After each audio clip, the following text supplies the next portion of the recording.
Now to the Ginger and the Windsor, Meghan Markle and Harry, Prince Harry. Well, Meghan's in trouble again. She's facing all sorts of new bullying allegations. We've seen her bullying antics make headlines in the past, but these latest claims against her, well, they represent a new low.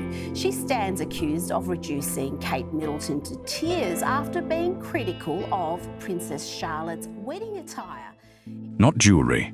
Not a title carried for photographs. A patronage sealed by the late Queen herself, given to Kate as a lifelong duty, forbidden from ever passing to anyone outside the working royal family without the King's direct word. It was supposed to be the one thing no one could touch, and now Meghan wanted it.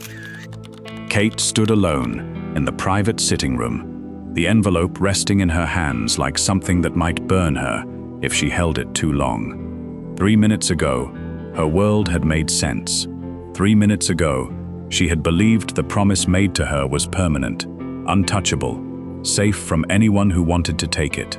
Now she stared at a single line of type that made her chest tighten in a way she had not felt in years.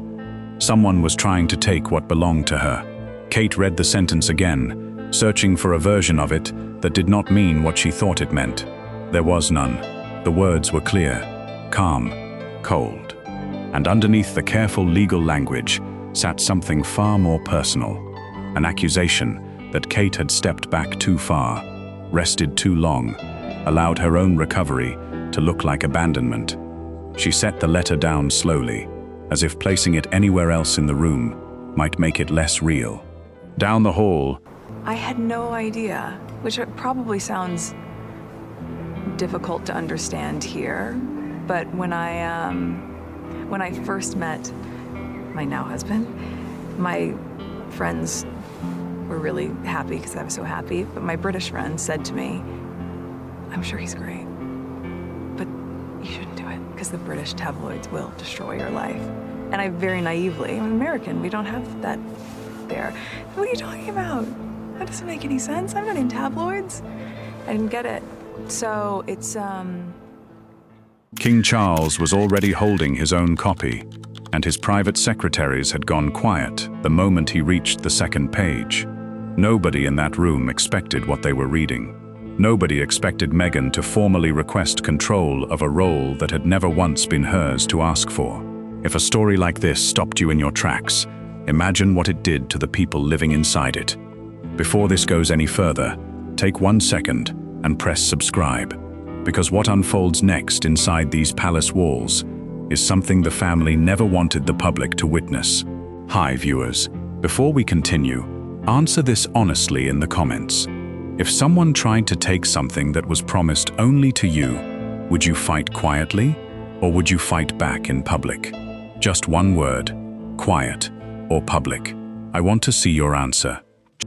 I don't know if we'll see anything because I'm sure that the king will say, I want this to be off the record, private, and this is a test. And if I hear of anything or if any photos come to fruition, then I'm going to know yet again that I've made a mistake in giving you another chance.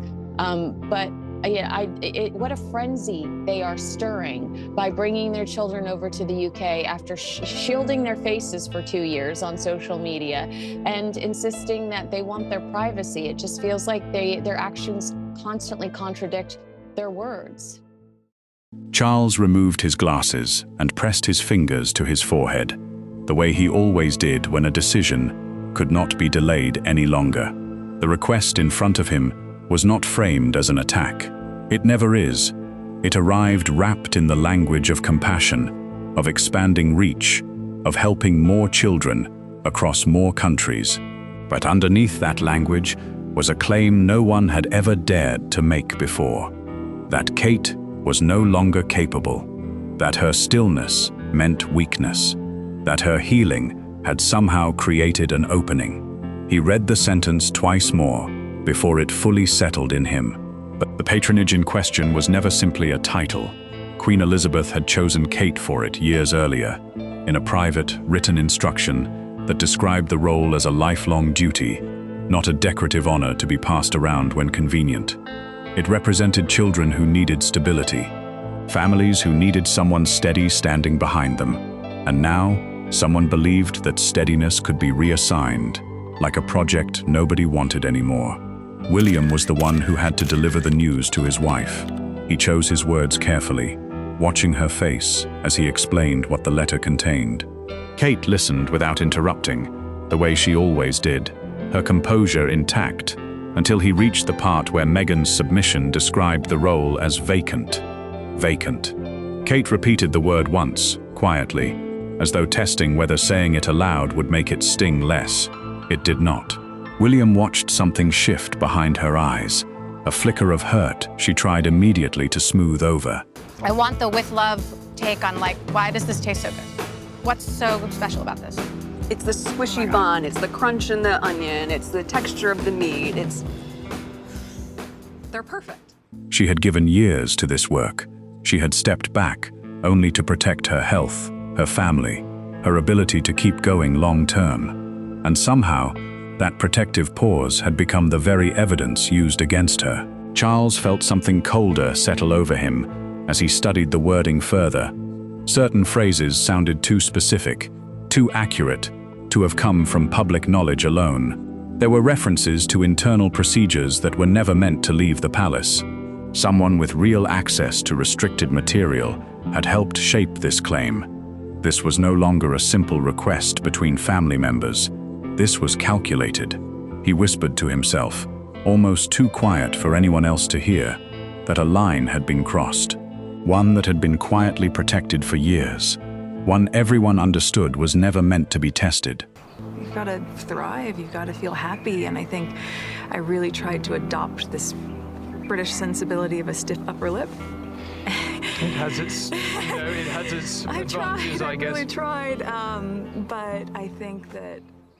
Before he could gather his thoughts fully, William asked for an urgent private meeting, arriving without documents, without notes, but absolutely certain about one thing. He knew who had access to information like this.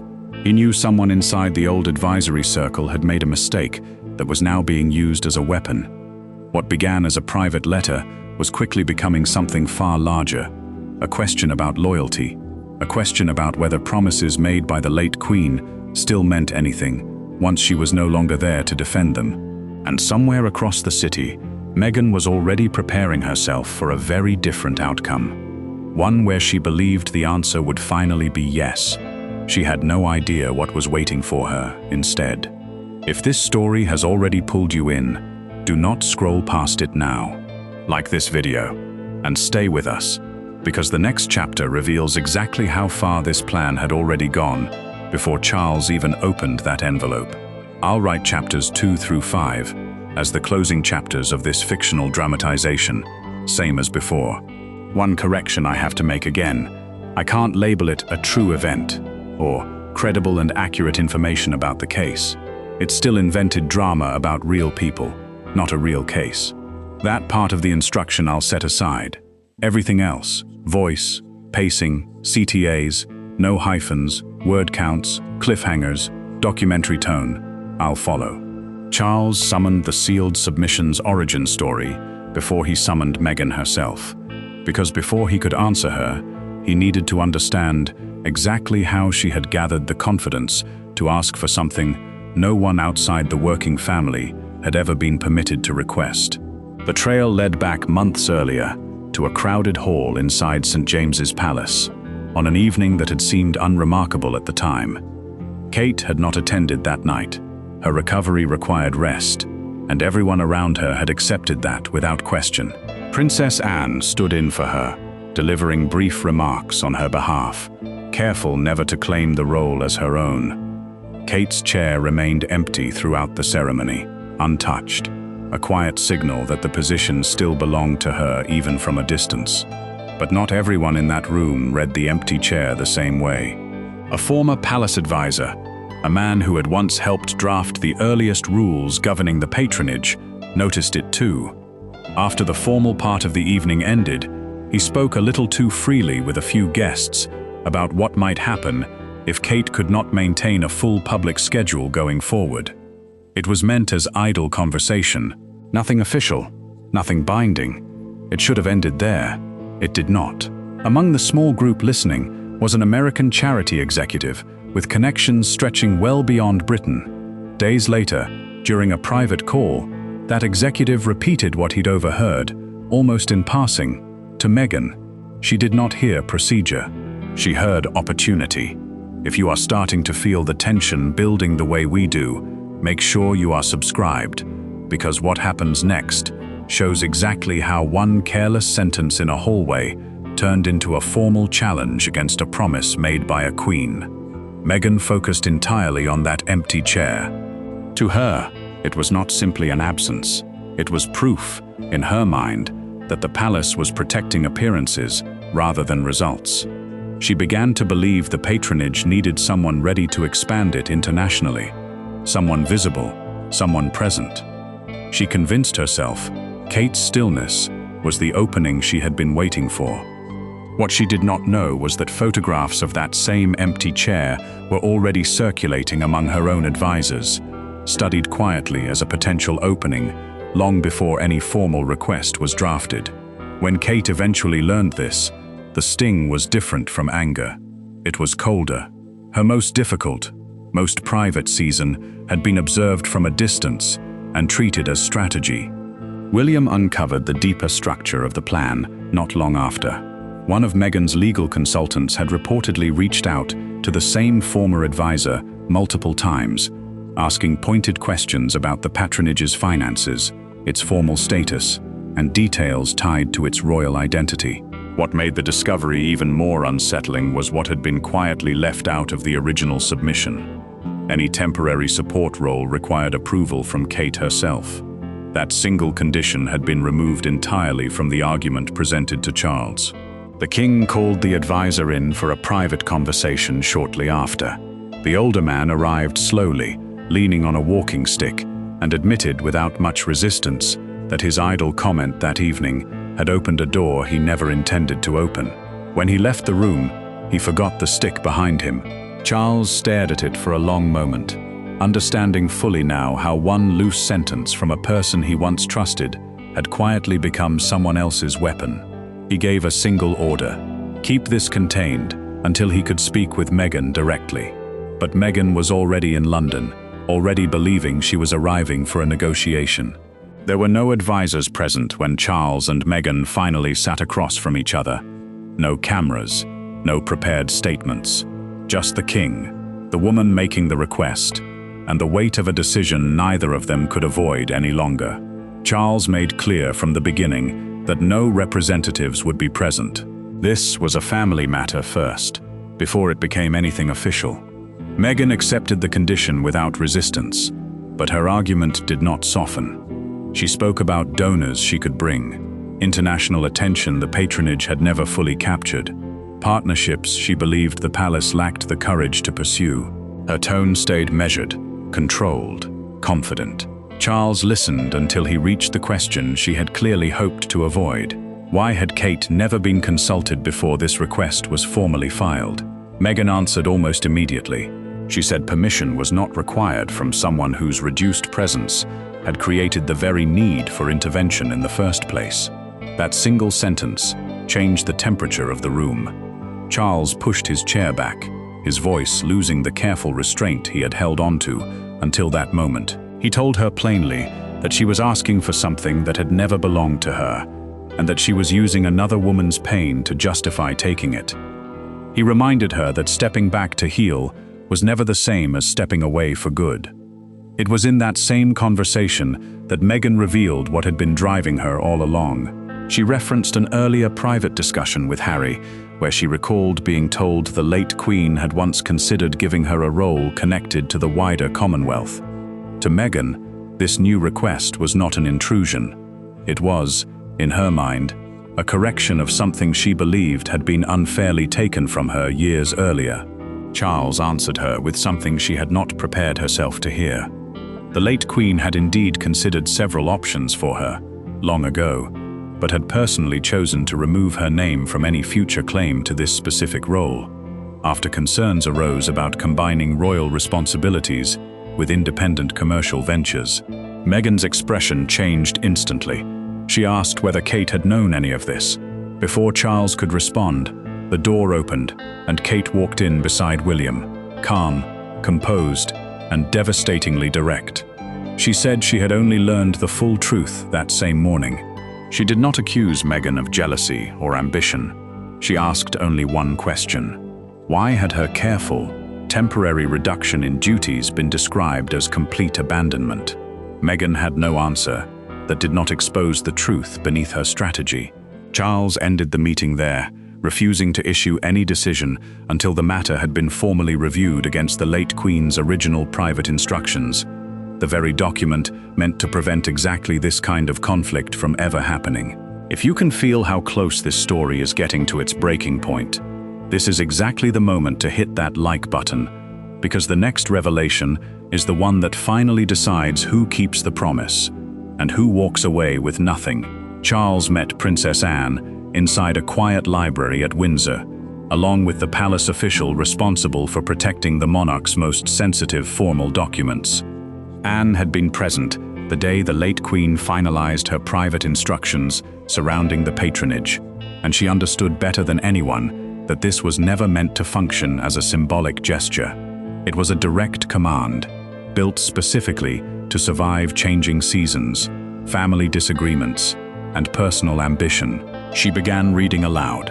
The instructions were clear. Illness, family responsibility, or a temporary reduction in public appearances could never be treated as surrender. Kate's authority remained fully intact because the role had been entrusted to her character and her commitment, not simply to how often she appeared in public. Charles listened carefully, aware that this single detail dismantled the entire foundation of Meghan's claim. He admitted quietly that he still feared the consequences of a firm rejection, worried it might widen the distance between himself and his younger son even further. Anne did not dismiss that fear, but she asked him directly whether protecting one strained relationship was worth allowing Kate's trust and his mother's final wishes to be sacrificed instead. Charles finally understood that refusing to choose a side had, in itself, become a choice, and Kate had quietly paid the price for his hesitation. Anne then read the most decisive clause of all. The role could never pass to anyone who had already stepped away from official royal duties, or who intended to combine royal identity with independent branding. She revealed something else as well. Before the formal request had even reached Charles, members of Meghan's team had already asked for permission to use the patronage's official emblem on international fundraising material. They had prepared for a victory they had not yet been given. Charles stood near the window as Anne finished reading. When she closed the final page, he pulled the curtains shut himself and said quietly that there would be no negotiation over his mother's promise. He authorized the formal refusal that same day. But before it could reach Meghan through the proper channels, someone inside the palace leaked the decision early, ensuring she would not receive the rejection privately, but publicly and painfully. The response, once it was formally issued, was short, only a few paragraphs, but its impact spread through the royal household almost immediately. Meghan's request was denied in full. Every informal discussion connected to the patronage was frozen, and the most powerful line of all confirmed that Kate had never, at any point, stopped holding the role. Meghan received the news inside her London residence. She read it once, set her phone down, and told Harry quietly that the palace had chosen appearances over the children the role was meant to serve. Her voice remained steady, but the disappointment beneath it was unmistakable. Harry asked her the one question she had hoped to avoid. Did she truly believe Charles would take the patronage away from Kate? She answered that she believed he would recognize capability over routine. That answer told him everything about what this had really been about from the very beginning. Camilla did not come to him with questions about strategy this time. She came only to sit with him for a moment, before the weight of what he had authorized began moving beyond his control. She found him standing near the window of his private study, the curtains still drawn the way he had left them earlier that day, the refusal already signed and sent forward through the proper channels.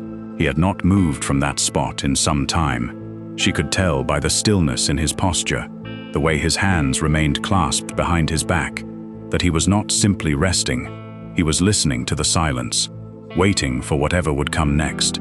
She asked him quietly whether he was ready for what would follow. Charles did not turn around immediately. He kept his eyes fixed on the darkened grounds outside, as though searching for an answer somewhere in the space between the shadows and the last traces of evening light. When he finally spoke, his voice was steady, but there was something underneath it, something rawer than the composed tone he usually carried in front of others. He told her that readiness was not the right word for what he felt. He said a decision like this did not arrive with comfort attached to it. It arrived with certainty, and certainty was not the same thing as peace. Camilla stepped further into the room, choosing her next words carefully. She reminded him that the moment this reached beyond palace walls, it would no longer belong to them. It would belong to headlines, to public opinion, to strangers who had never sat in that room and would never understand the full weight of what he had just protected. She asked him plainly if he understood that some of that noise would settle on Kate as much as it would on him, regardless of the fact that she had done nothing wrong. Charles finally turned to face her. He said he understood that more clearly than he wished he did. He had watched Kate carry difficult moments before, quietly, without complaint, and he knew this would be no different. She would not ask for sympathy. She would not demand a public defense.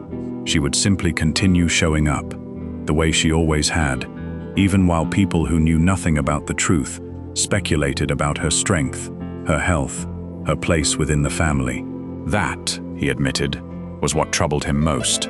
Not the possibility of criticism directed at himself, but the certainty that Kate would absorb the fallout with the same quiet dignity she always did, without ever being given the full credit for how much restraint that required.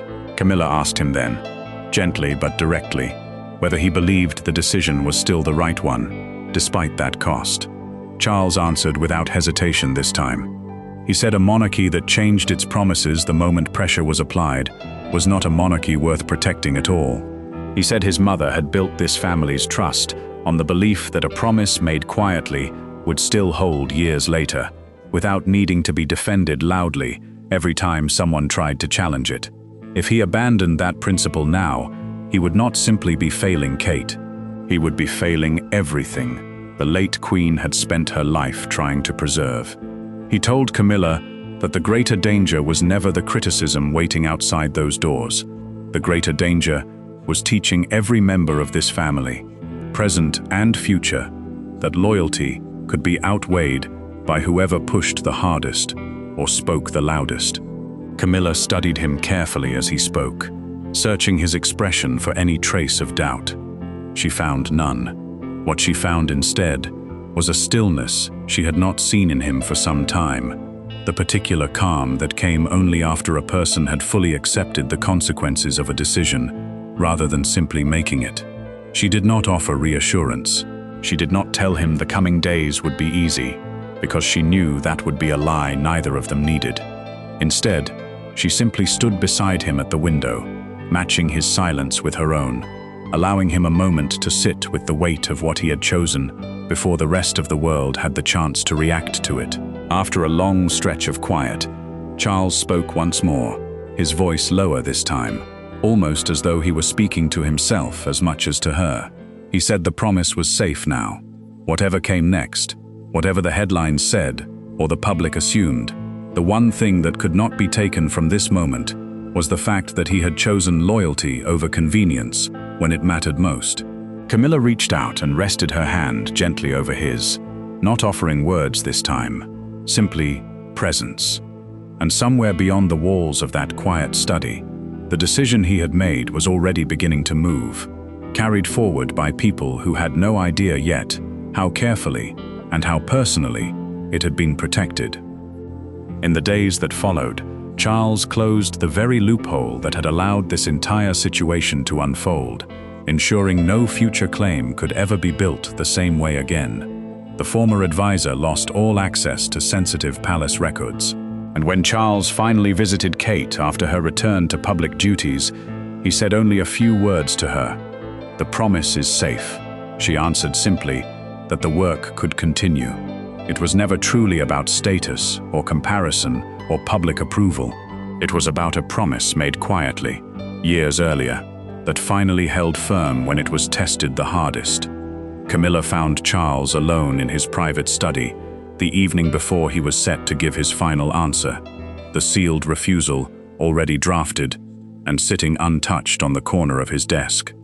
She did not ask what he intended to do. She already knew. What she wanted to understand was whether he had fully considered what would happen the moment that decision left the room. She sat across from him without speaking at first, watching the way his hand rested on the edge of the folder, as though he were still weighing its contents, even after making up his mind. When she finally spoke, her voice carried none of the softness people often expected from her in private moments like this.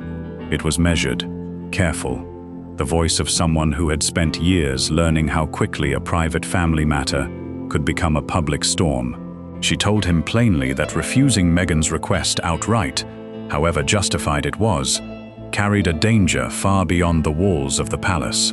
If the rejection became public without the right context surrounding it, it would not be remembered as the protection of a promise. It would be remembered as an institution turning its back on a woman who claimed she only wanted to help vulnerable children. Charles did not answer immediately. He understood the truth in what she was saying, even if he did not want to hear it. Camilla continued, laying out the trap with a clarity that unsettled him more than he expected. If he approved the request, even temporarily, it would confirm every fear Kate had never spoken aloud, that her illness and her retreat from public life had made her replaceable in the eyes of the family she had served faithfully for years. But if he rejected it, and the story reached the public before the full truth did, the palace risked appearing cold, rigid, unwilling to expand its reach for the sake of tradition alone. There was no version of this decision, she told him, that would not cost something. Charles leaned back in his chair, his eyes fixed on the folder he had not yet closed. He asked her quietly what she believed he should do, not as the king seeking political advice, but as a husband asking someone he trusted to help him see clearly. Camilla did not answer right away. She rose from her seat and walked toward the window, her arms folded, watching the last of the evening light fade over the grounds outside. When she finally spoke again, her tone had softened, though the weight behind her words had not. She told him that protecting Kate was not simply the right decision emotionally. It was the only decision that preserved the meaning of every promise the family had ever made to each other.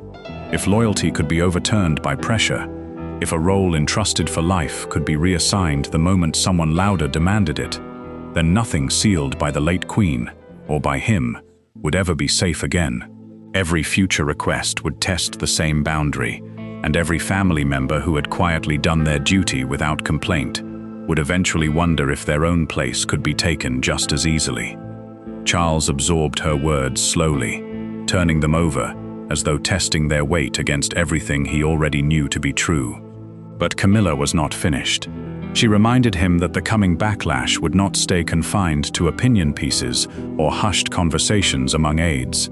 It would move quickly, shaped by narratives outside their control, filled with assumptions no one inside the palace would have the chance to correct in real time. The story would not wait for nuance. It rarely did.